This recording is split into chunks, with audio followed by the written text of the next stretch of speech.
Okay, so we saw how to install the sticker label for the fat label machine here,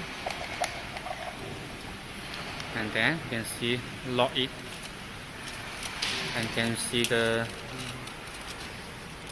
for this is the first loader, the second loader, the third one, the fourth one.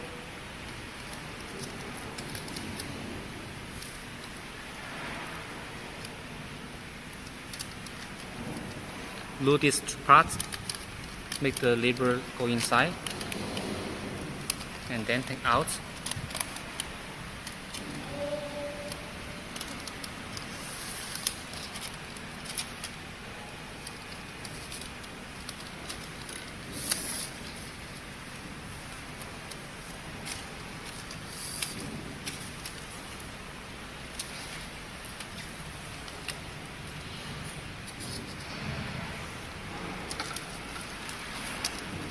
The final loader is here to take out this part from here and lock it,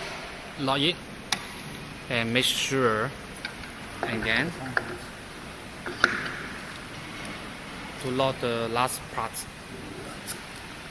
Okay, so make sure here the label is part full. So this is the process to install.